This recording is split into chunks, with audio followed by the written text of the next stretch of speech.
Gundur could not bring himself to break the silence. The room had been sitting, waiting, for any word or gesture from the king, but none came, and they sat and they waited. Gundur had nodded to the men around the table, save for Eomer, when he came in, but no word had passed anybody's lips as yet. Aragorn sat motionless in the great chair at the head of the table. His gaze was firm, but his posture and drawn face betrayed him. He was tired, deathly tired. Gundur couldn't help but pity the man. Such a weight sat on those shoulders, and where before that weight was supported by optimism and courage, now the reality of war had clearly taken its toll. Knowing that he must speak, and dreading it anyway, Gundur stood. "My king!" Aragorn didn't move, but his eyes shot to Gundur. The stare nearly paralyzed the Dunlending, but he pressed on. "My king, I must bring news of the war in Dunland." More than one exasperated breath met his words, but Gundur stood firm. "I have received a fresh report from my network in the hills, and the situation— It doesn't matter," cried Denethor, banging his fist on the table as he stood. "It doesn't matter what happens to the people of Dunland now, Gundur. The war is here, in Gondor, and as your network seems to have not reported the obvious to you, the war goes ill." Denethor turned to the king, and Aragorn glanced over the old man, but didn't meet his eyes. "What is my king going to do about it? Your plan has clearly not worked. Sauron has not taken the bait, and now thousands of orcs are camped just across the river, poised to take Osgiliath and flood the Pelennor. What strength we did have has been squandered and wasted, and now we sit here defenseless." "We are not defenseless, brother," said Imrahil in a measured voice. "My people have now beaten back the forces of Khand at every turn. At the crossing, Orodreth has performed with excellence, and my men speak very highly of him." Denethor nearly spat in reply. "Your people have to fight flea-ridden nomads. Sheep herders and children is all that makes the Khandish army, and you stand and say the battle is hard fought? When the Swan has fought the Shadow, then you may claim the glory, brother. But until then, do not tell us tales of your fights with the peasant folk." Eomer spoke. "You speak of the men of Khand as children, yet, as children, they were learning to master the saddle. It is no small feat to push back the horse archers of Khand, and I'd wager that your precious footmen would do little when the storm of Khand breaks upon Gondorian shores. We owe our current safety to the knights of Dol Amroth." Boromir sneered. "A surprise to no one at this table that you should stand with the Swan, Eomer. Might we have some advice for the king from you that is actually impartial?" "My advice is given as I see fit, and on my reading of the events, Boromir. The fact remains that the men of Khand can only be held in check by stout horsemen, and Dol Amroth provides where my people cannot." Denethor leaned over to Eomer, and in a soft voice, almost whispered, "We know exactly what Dol Amroth provides to you, Eomer." Eomer threw his goblet at the man, and a fury took him. "My private dealings are my own, you old fool. You do not have the right to speak to me of personal matters." Imrahil stood sharply and brought his fist onto the table. "My daughter's relationship with Eomer is well known. The king and I bless this union, and it is not for you to speak of such matters, Denethor. Control yourself." "Union," the king muttered under his breath, and the room fell silent again. "This union will be the end of us all. I cannot hold back the forces of Angmar, of Isengard, of Khand, and of Mordor. You speak of the deaths of your people, Denethor, but my people are on the brink of extinction." His voice began to tremble, yet rise. "Sauron has taken the bait, I say. His armies camp not in anticipation of invasion, but in desperate hope to contain the dead. Have I not shut the Black Gate to his forces? Have I not cleansed southern Ithilien, and now surround the last bastion of our enemy there? You would do well to understand the bigger picture in this. Mordor is contained for now, and Eomer and I work to bring down the influence of the White Hand. There is more at stake than your pampered lives here in Gondor. We fight across all of Middle-earth, and I need people by me who understand that. People who stand by Gondor. People who have not lost hope. People who do not seek answers from unlikely places. Excuse yourself, Denethor. Denethor couldn't contain his surprise, and he stumbled back from his chair. Spying on your own advisors now, my king, Denethor answered. I am steward of this realm, and I will do what is necessary to safeguard its future. You cannot dismiss me from this chamber. Aragorn stood, and Gundur was stunned. The tired, withered man who had been slumped in the chair had gone, and here, before him now, stood a majestic king. I am king of this reunited kingdom.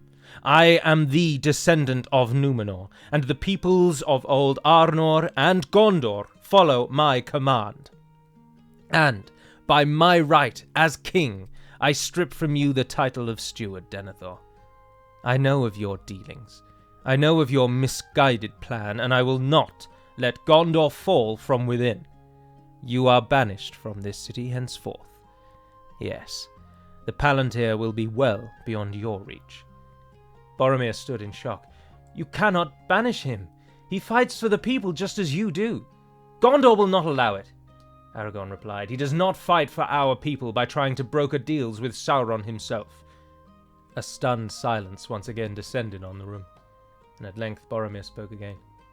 Father, is it true what he says?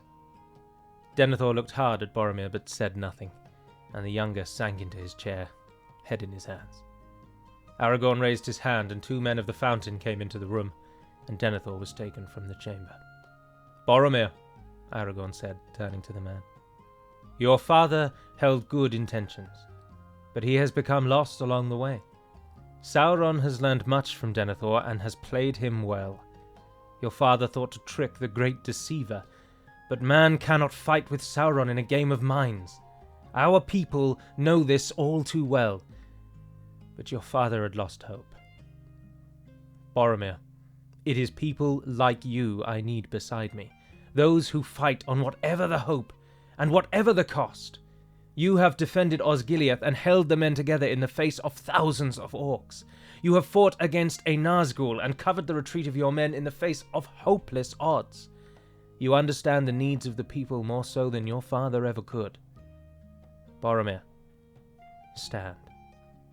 Imrahil, knowing the king's intent, had moved up to his side and bore the scepter of the steward of Gondor. Aragorn took it from him and held it before the young Gondorian. Boromir's face was twisted with a mess of emotions. He stared long into the eyes of his king, but presently he took the scepter. I will not abandon hope as my father has done, and I will lead the people of Gondor in your name. I accept.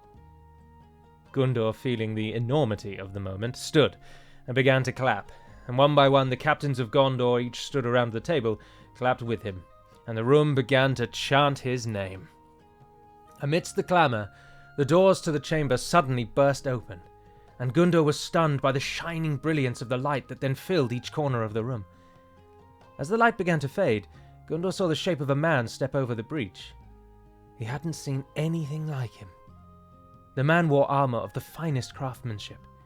It seemed wrought of gold and bore the design of a great gilded flower. The man's hair was long and hung freely down his back. It too shone with brilliance, and at times seemed silver, and at times gold. He carried a shield, and upon its face was an image of the sun, with rays casting out to the edges. He glided over the stone floor of the chamber, and Gundur felt his heart lift at the mere sight of the man. But as he moved further into the room, Gondor realized he was no man at all, but an elf.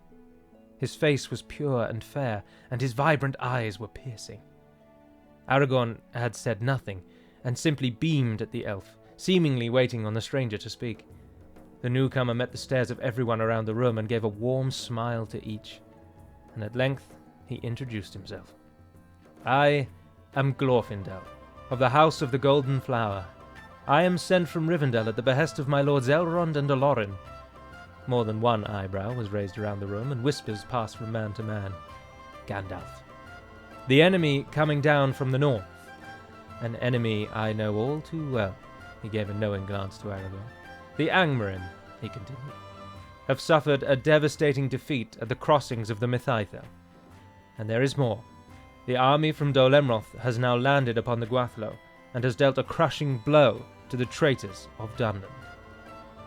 I am, however, not here as a messenger. I am here as an ally. My people will not abandon Middle-earth to the fate of Sauron. We will fight. Let elf and man stand together again as we did in days of old, and let our enemies tremble, as the banners of Númenor and Gil-galad King sweep across Middle-earth once more. My Gavanen Melonin, and well met indeed. I am Aragorn Galadirthan, and welcome back to Middle-earth as we continue on as the Númenorians. I want to say that because I'm just thinking of the intro. We return as the Reunited Kingdom. We are doing a number of things. The gate is under check. We are going to take that, and then we're going to hold there for a while. We're going to take Celebrind, so Mordor doesn't have anything outside of Mordor. The Army of the Dead. In this episode, I will attack Minas Morgul. As many of you pointed out, if I assault Minas Morgul, these three armies here will get called in. No, they won't. No, they won't. No, they won't. I can't assault Minas Morgul. Only Burrs will get joined in, because remember, Minas Morgul will be the centre of the 9 tiles, meaning only Burrs would get pulled in. So no, we can't attack, because then we'll only kill one army. We've got to hope that they rise up. We've got to hope that they attack us. Otherwise, I just don't know how we're going to use the Army of the Dead to its full potential. The only other thing we could do is just... I mean, I don't know, that's cheesy. We'll worry about that in a moment. Anyway, we're besieging the gate, taking Celebrind. We'll worry about Minas Morgul. We are besieging Osterthil with Boromir, steward as he is now, and we've got our army in the fort on the southern reaches, where Orodreth governs our southern defences.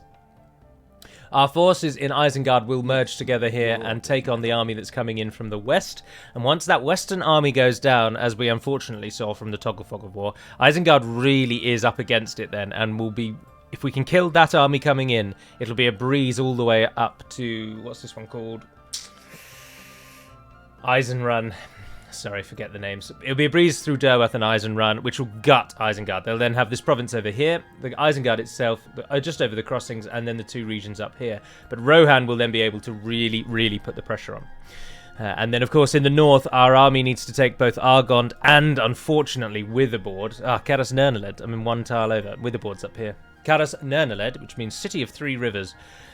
We need to take both of those for Dunland to fall. Dunland's last stand has been bamboozled by the river, because we jumped in the ships and hightailed it over to this bank. So we'll attack these fellows here as well. And that's a rundown. Now, what we need to do, first of all, is end a turn, I think, because, as I say, we cannot attack with the Army of the Dead. We have to hope Mordor attacks us. And if they don't, I just don't know what we'll do.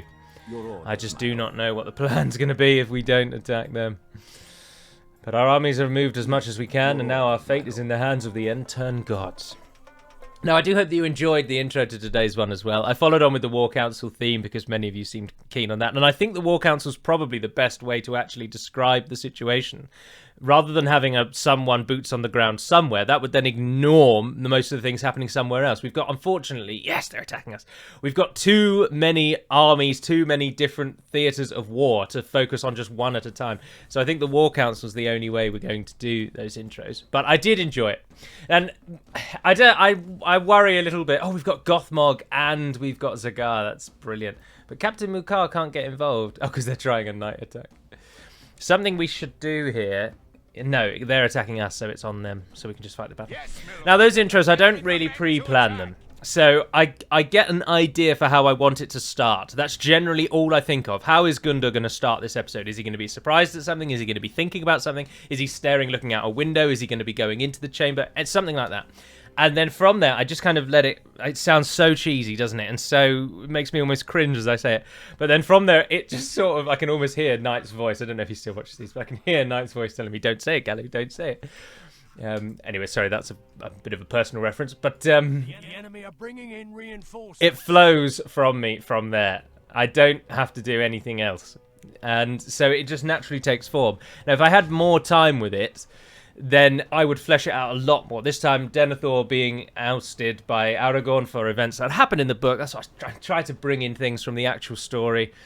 Obviously, Imrahil, many of you may not know, but Eomer does actually marry Lothiriel, which is Imrahil's daughter from the story. That's why I did that part in. And of course, Denethor does peer into the Palantir, which is how he gets sort of...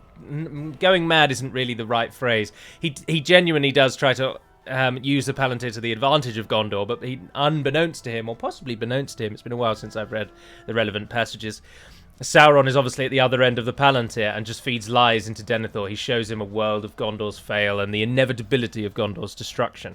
And that's kind of what sends Denethor into a spiral. And that's what I was trying to feed into there. But obviously, if I had more time to write the intros, victory will be ours. Then I would flesh out that a lot more. It wouldn't suddenly we're kicking out Denethor and Boromir's the steward. It would take on more of a bend. But obviously I'm trying to keep them to ideally about 5 minutes. But this one was 2.5 pages long. It took me about just shy of 2 hours to write it.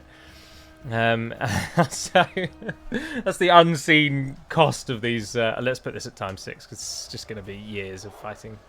That's the unseen cost of these playthroughs. Look how quickly they melt every unit. Basically, every single hit from the Army of the Dead kills whatever they are looking at. What was their attack again? 50 with a 10 charge. Now, the timer was what I was thinking of. When we are the aggressor with the Army of the Dead, we need to be sure to turn off the timer, because it could very well be that if we're fighting in situations like this, where we are massively outnumbered, a victory is still inevitable, but there is a risk that the timer might run out before we win. Whereas when we're in the defender, that doesn't matter. Because, of course, we can just let them lose. Now, I'm interested to see this part.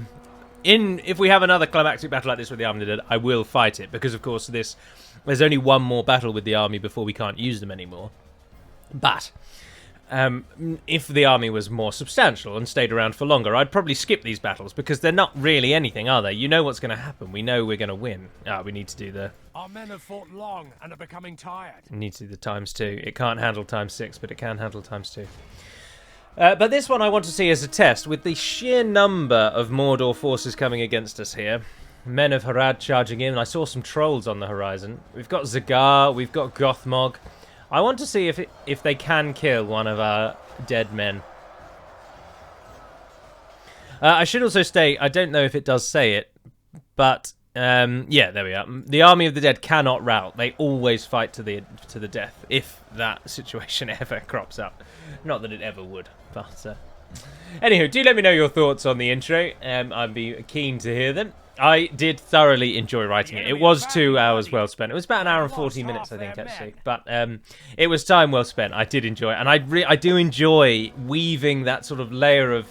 Realism's the wrong word, but you understand what I mean. Adding that layer of realism to the campaigns. Applying a more personal touch to the campaign. Seeing the effects of what is happening at an actual story level. And that's what I do really enjoy. So I'm quite taken with the intros. But it's just... obviously, they do take a lot longer. It's an hour and 40 minutes to write the bloody thing. It takes 5-10 minutes to record it. Sometimes I record them twice because I don't like how I do a line or something like that, as with any recording. And then it does take about 30 minutes to add all the text to the video, which is a bit of a pain. Oh, and Impremi gave me something... Oh, Impremi, if you are listening, I did see your message, but it's just gone out of my mind. There's so much in my head at the moment. Loads of different various things have happened in my family behind the scenes with Christmas and stuff like that, and...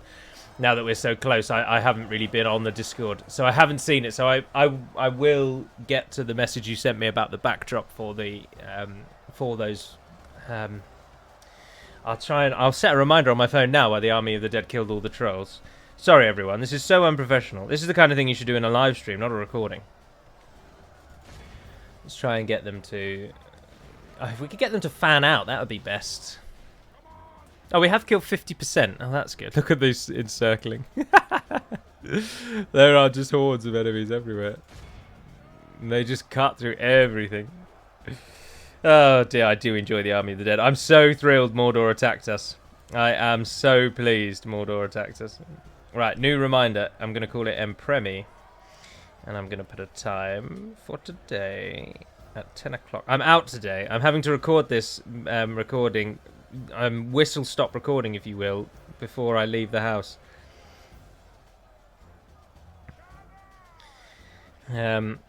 So it's likely to only be 30 minutes because I don't have masses and masses of time.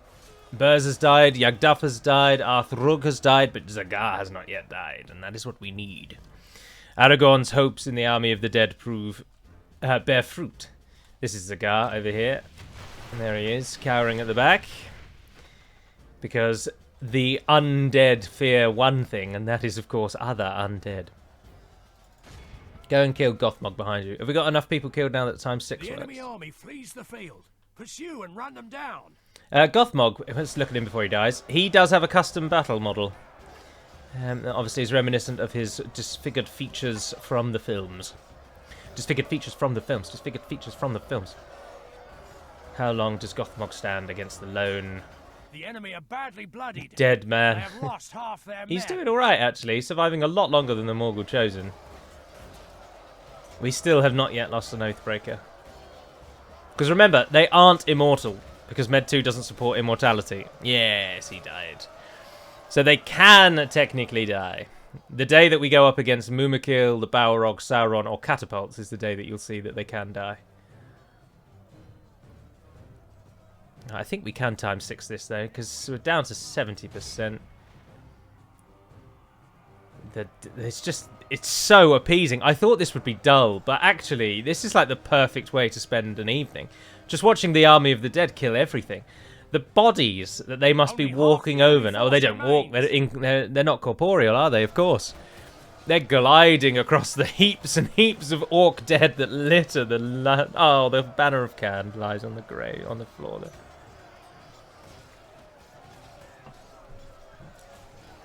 Hot damn. Now, something I was going to do, just about the intro again. The enemy force remains. Before I remembered that Éomer marries Imrahil's daughter, and I thought that was a better angle to take, is I was going to, because I'm such a Dol Amroth fanboy, and it would raise so many eyebrows from so many of you, I was going to include a line where Imrahil quips about how Rohan is not able to contain Isengard on their own, and that they need Amrothian support coming from the west. And I was going to add some sort of dig about how Amrothian horses are far better than Rohirrim ones. Particularly because, and again, it's a bit of a personal...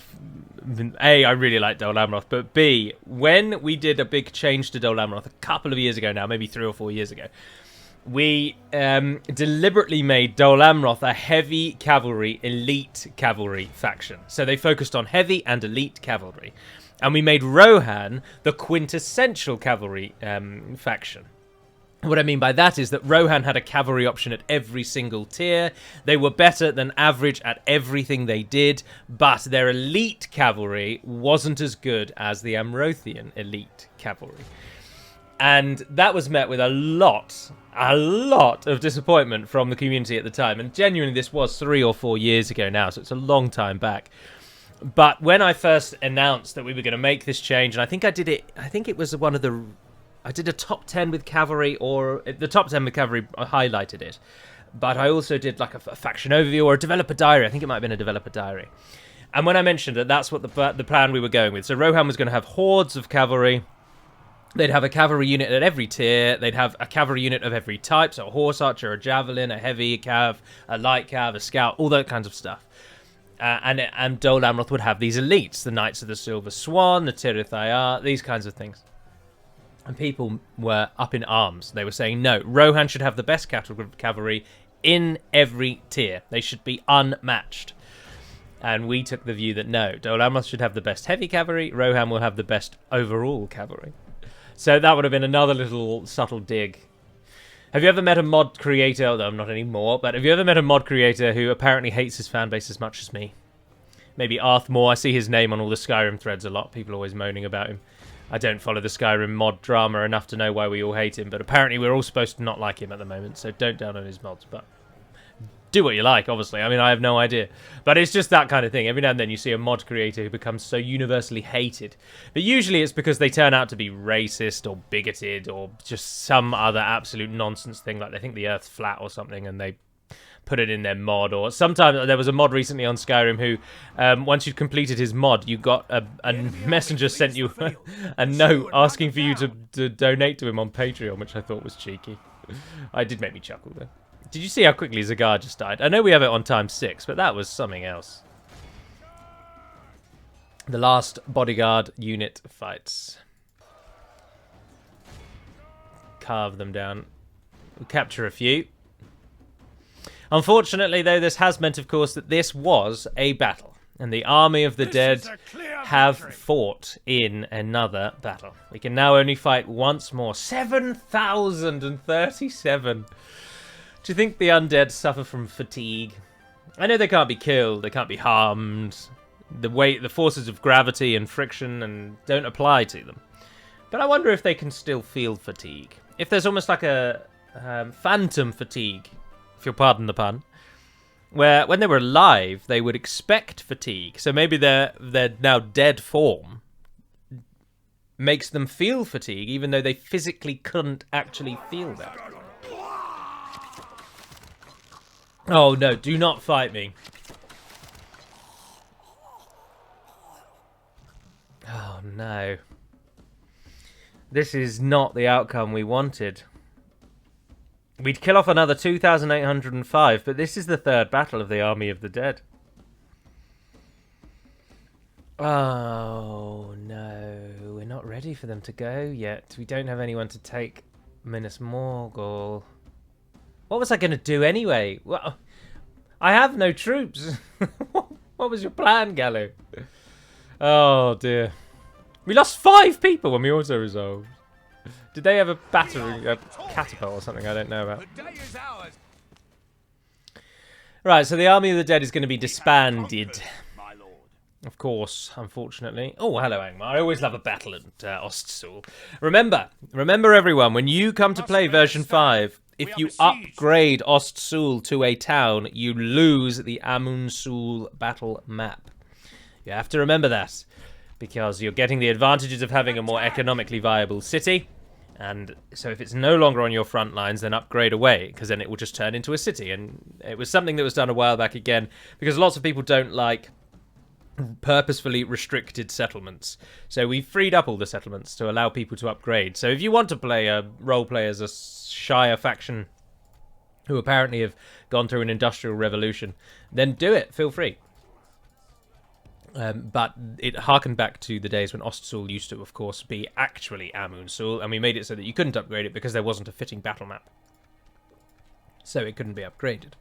Whereas now it can. But when you upgrade it, it is no longer the Amunsul battle map. The theory of it being the Amunsul battle map is that because it is in essence just a piddly little village, and not even really a village, it's a small Dunedain encampment, they would of course actually just encamp at Amunsul. But when they come to build a town, they wouldn't build a town around the ruins of Amunsul, because it is after all just a watchtower in the arse end of nowhere. So instead, at that point, they would build a town. So that's why you don't get one. Stand and fight, men! Let's put the general in. Oh, run, please. Oh, I didn't press shift. I pressed something else. Sprint, sprint, sprint, sprint. Oh, good, good, good, good, good. They're skirmishers, so they're going to stop and let us get into position. I think I was maybe playing at ×6 there, even though I hadn't told my troops to move. If we continue like this, we will smash the enemy. We certainly will. Now let's get smashing. Hit the Warg skirmishers if you would, because otherwise they're going to javelin half of our army out. And you guys, can you be on defensive mode, please? Change to the Angrim infantry. Change to the Rudal pikemen. Like this, we will smash they have an arch unit, which is annoying, and they're going to keep it back and pin us with it. Oh, we've got routing, because they don't have a general. Oh, we've got loads of routing. Just keep firing in on them. How have we only killed 28%? Ah, the general's coming a different way. Right, I know that's not ideal, but if you could just thin them out a bit. If we continue like this, we will smash the enemy. No, you're killing basically nothing. Stop, stop, stop, stop. Dunedain volunteers.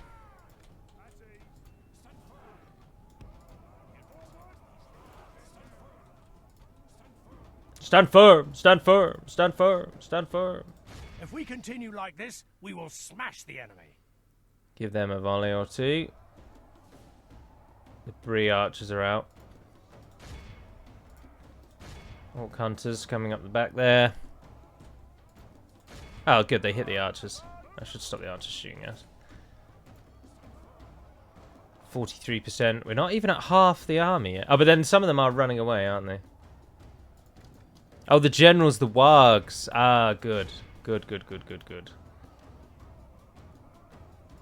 Only half the enemy force remains. Most of them run as soon as they get near. This captain's not going to go on to lead Angmar to greatness, is he?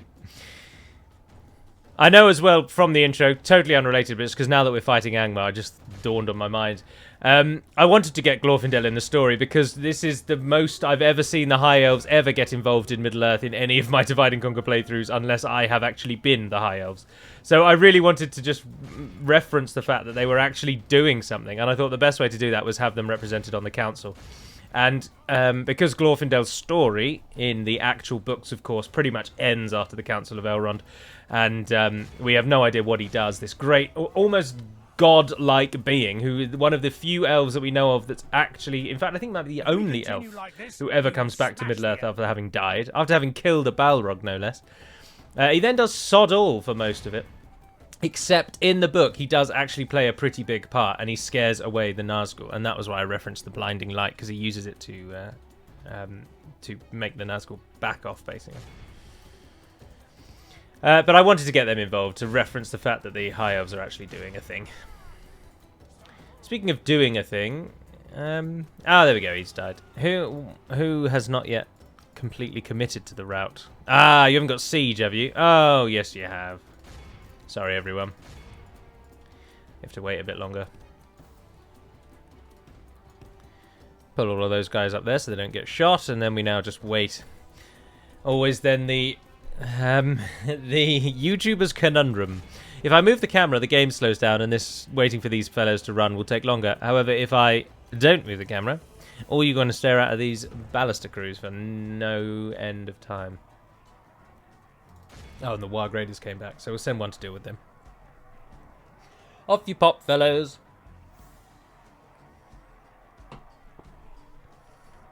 The Wargs are only going to skirmish, though, aren't they? Yeah, look at that. And we don't have any more arrows, so we can't even shoot them. Just stand there and take it, actually. Just let them shoot you. Once they run out of arrows, they'll charge in and then they'll run away. So we'll just wait for them to do that. They'll have a few more arrows, though, of course, because even though they'd need telekinesis to get them, if an archer's company is reduced in size through death, then the remaining archers increase their arrow capacity, or ammo capacity, I suppose is better. Victory is not a distinct possibility. They're a ballista crew against Dunedain volunteers. Come off it. Oh, he just died. For that man, victory is certainly not certain. Well, he's dead. But for the others, there's no way this ballista crew is going to beat these guys. Let's actually get in amongst them and just give them what for, guys. Let's just have a look at this ridiculous comparison. Oh, it doesn't show you their units attack, but their defense is 2. Our defense is 13. They'd need to be, on a basic calculation, they need to be hit 6.5 times. Or at least 6 times.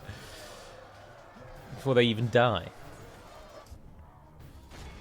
Ah, the missile cav has run out of arrows, but they're not charging, so we'll just charge them.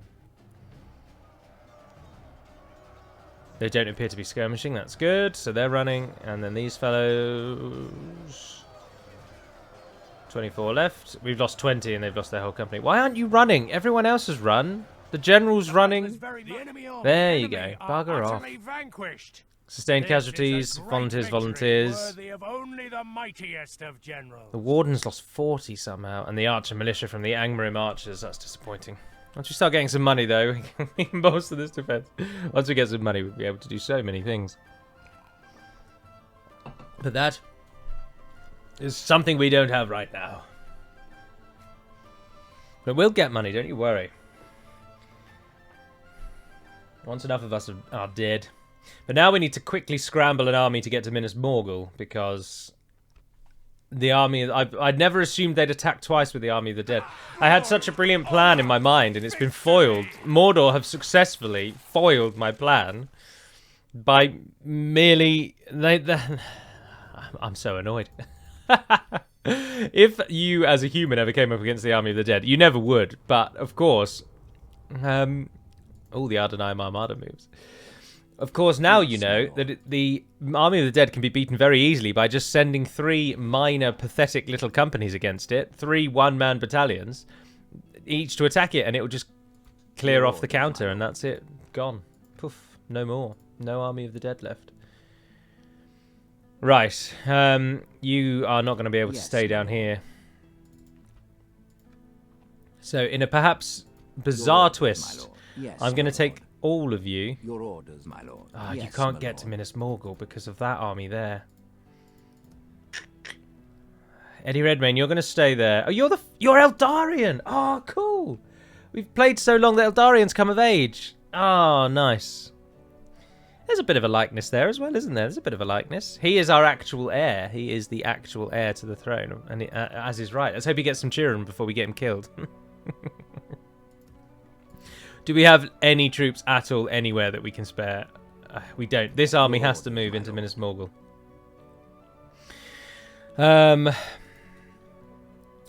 Alright, if we leave Boromir and Faramir to besiege the city, because these two have brilliant bodyguards. Osgiliath veterans for him and Ruthilian rangers for him. And they're only up against 3 units, one of which is a general. So I think that might be alright. So if we send the army... My lord. Marching to war. Victory in your name to war. I used them 4 times! Sue me! We are victorious. You're all going to be up in arms now. I will disband them. I will disband them. By your command. Yes, my lord. Your orders, my no, lord. Aragorn, Yes, my lord. you go on. Your orders, my lord. Go and besiege the fort. That's probably way too risky. We shall order. Alright, the army of the dead have done what they needed. I've disbanded them. There we are. Yes, my lord. The letters we're going to get now. shall The letters we're going to get now. We shall One prevail. done till the gate goes. But the real issue now is, of course, in... Oh, hello. Hello. We shall prevail. I probably will assault Aragorn, actually, and then end the episode after that battle concludes. So down here, I just want to form these guys into one phenomenal army, and then in the next episode, we'll fight with it. Your orders, my lord. So we'll definitely take Adrahil, and I definitely want to win here. And here we could do with one of the other generals. Yes, my lord. Splitting our force. Your order. I want Yes, to win my here. lord. No, I think if we Your leave orders, my Arndir lord. to command Yes, my lord. the rest, Your orders, my lord. My lord. take the best that you can give me. Your will, my lord. As long as you can give me. Your will, my yes. Your will, Take the my best lord. that all that you As can you merge. wish. Yes, well done, well done, well done, well done. Yes, my lord. My lord. What have you got that's good? 120 of them, maybe? 119 of them? Will, my lord. By your will, my lord. Your orders, my lord. Orders. We merge those together, merge what we can again, and take out... We want to build one army that the enemy can't stop, and then the ragtag backup. Splitting the troops. Take that, just in case. Yes, my lord. It's not usually that useful Your against orders, my ground force. Oh, 111 archers? Yeah. By your command. Brilliant. Right, you guys are going to attack Gorduff. Your orders, Arndir, my lord. just make your way Yes. towards Derweth. Try and We block can them. go Oh, I north. should have just I've used got you. it. Why didn't I just Get use you. you? Galu, Lord, sometimes my lord. you're an idiot. Anyway, to end the episode, let's take Argonne from the Yes, my hands lord. of the Dunlendings, which is their We capital shall city. engage. Oh, and they don't get a garrison. Oh, 21 soldiers lost. Yes, I will take that. Absolutely We have fantastic triumphed. victory. My Kill them lord, all. our courage and Ah, honor shame they've have got a- I respect Oh, you, him over my there. enemy. Your orders, my lord. Right, now we need that one, and we need it sharpish. That, or we do just actually peace out with Dunland. Now that we've killed their faction leader, Yes, my lord. which is what we were hoping to do, we could just ally with... Well, we can't ally with them because they went back to war with Enedwyth. Oh, we're not allied to Enedwyth, are we? Oh, and they've peaced out again with Enedwyth. Ah, that's interesting. That's very interesting. Dunland are allied to Isengard, though. I think it's probably just better for all parties if we just kill Dunland off. How can we stop them taking Argonne before we can get to Caras Nernaled and take that from them? That's my conundrum now. We've got the High Elves knocking around, which is always nice. Oh, it's I would Elros. fight for your people as if they were my own friends. I've just said it's Elros like he's a third age character. he's not a Third Age character. He's Elrond's twin brother. So why I'm surprised he's there, or I should be very surprised he's there. Why his name is in the pool. But that's because there's so few names. After a while, you're just starting to make them up, which is fine, but... Right, no, I think the only way... I don't want to lose Aragorn. Aragorn's one I actually want. The one I don't want is Caras Nerneled. Your orders. But I don't want to have to defend it. What's your culture? Middlemen. It's Ennard Wythe is the only way, isn't it? The only thing I'm thinking is we could...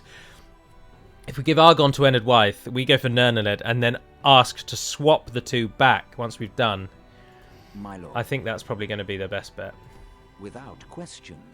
Yeah, let's do that. And if they don't do it, then Yes. Dunland will move in and we'll just have to fight Dunland again. So destroy the buildings, particularly the ones we can't use. In fact, and just destroy all the buildings. I'd rather just have money. And yeah, I destroyed a port. Sue me. Your order. What is it you wish to discuss? I'll give you Argond. Have you got any money? Oh, you're poor. But does poor mean you can give me 10k? I do not Shite. believe No. another proposition. We're happy to listen. You must have a grand at least, surely. Yeah, that'll do. That'll do. How could we? Well, that seemed fruitful. I am Farewell. quite literally playing one enemy against another, but it's like playing Age of Empires diplomacy, but in Middle Earth. What a treat! What a treat for us all. Right, so in the next episode we will fight Gorduff. Hang on, the next episode is after Christmas, isn't it? I'm really enjoying this. I don't want to start Cannes just yet. There's no live stream this weekend, of course, because I'm away. Oh, but I could do the live stream on the Monday, actually. Yeah, I might do that. Yeah, so I'll do a live stream next Monday or Tuesday, because I'm off work on those days. So, and I just would like to play for a bit longer, because I'm enjoying myself a lot. But I don't have the time. So I'll do a live stream probably Monday or Tuesday of next week. It will be early in the morning, and it will be the Reunited Kingdom. So you will get another one. We'll then end on a live stream before we then kick off with Canned. But I might even then make that week Reunited Kingdom as well, because I'm really, really enjoying it. We need to deal with Captain Kahid, and we're at the point now where we can't auto-resolve these anymore. We need to maximise our kills. But for now, that concludes. So thank you very much for watching, if indeed you have.